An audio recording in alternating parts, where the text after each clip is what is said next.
Hi everyone, welcome back to World War II in the Eyes of the Beholder. I just finished typing up my report on Operation Griffin. So without further ado, let's get into the video.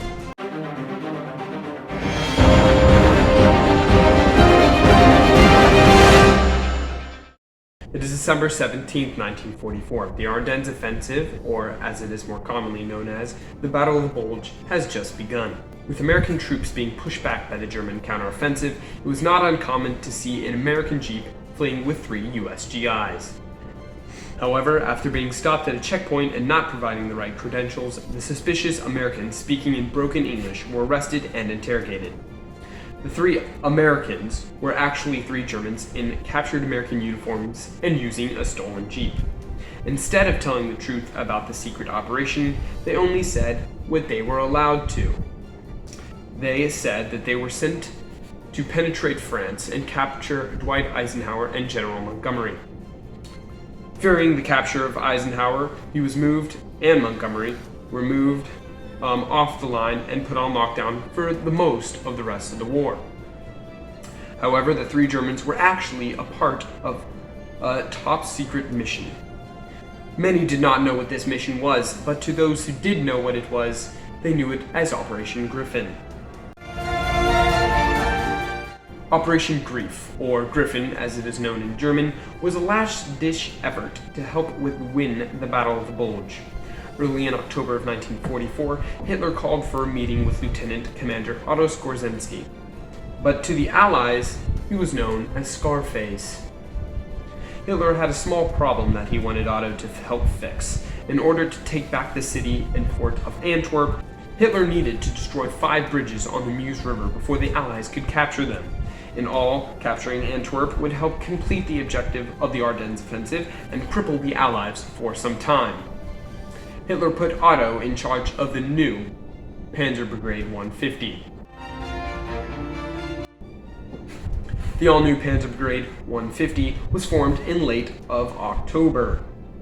Hitler put out a call for English-speaking men. Over 2,500 men from all branches of the military responded to the request. For the next month and a half, the men learned about the American culture, watching American movies, taking lessons on how to march, stand, use American slang, and swear. The men trained only speaking in English and using all that they had learned on a daily basis. After over a month, the results were less than ideal. Out of the 2,500 men, only 400 could speak basic English and hold a small conversation. Only 10 were fluent. Because they needed to carry out with the plan, those who were less fluent and could hold a small conversation were told to act shell-shocked and to be shy and not talk, leaving the critical talking to the ones who were fluent. The goal was to muster up American uniforms, 20 Sherman tanks, 30 armored cars, and 360 trucks and jeeps. Instead of this, they found 2 partially working tanks, 4 armored cars, and 30 jeeps. The rest of the needs were met with German tanks and vehicles. Aside from the vehicles being less than ideal, the clothing could not be found. Most of the men were outfitted with torn, blood-stained American uniforms, and those that could not find an American uniform were Soviet or British ones.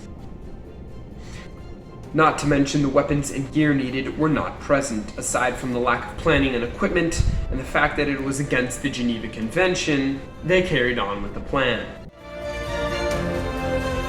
The plan was to destroy the 5 major bridges on the Meuse River. Getting them out of Allied hands would help, if not almost ensure, the capture of the town of Antwerp, and would significantly aid the Axis cause. After the destruction of the Rotterdam in 1940, Antwerp was the largest deep-water port in all of Western Europe. Antwerp was of extreme strategic value to both the Axis and the Allies, which is why Hitler wanted to ensure its capture. While destroying the 5 bridges on the Meuse River, Panzer Brigade 150 was ordered to change road signs, lay mines, blow up bridges, remove minefield signs, and wreak havoc behind enemy lines. While the main objective of taking the bridges on the Meuse River failed, Otto succeeded in causing chaos and planting fear of spies and saboteurs in the minds of the Allies. Aside from Eisenhower going into isolation, the Allies cracked down on security.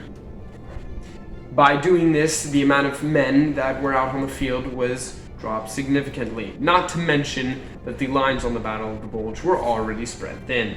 The Allies then cracked down on security for fear of other operations like Operation Griffin. Although Otto Skorzinski failed at taking the bridges, the amount of fear and panic was far worth the energy put into the operation. The men of Panzer Brigade 150 that were found were tried and killed by firing squad. Otto Skorzinski crippled the Allies' morale by spreading rumors and sabotaging operations. This gave Scarface, as he was more commonly known as, the title of most feared man in Europe. I truly hope that you enjoyed today's video. If you would like to see more of these videos, then feel free to like, share, comment, and subscribe. Feedback is always welcome and is extremely helpful to further this channel. Let's get to that 500 subscribers and eventually to 1K. I thank you guys for your support, and I'll see you in the next video.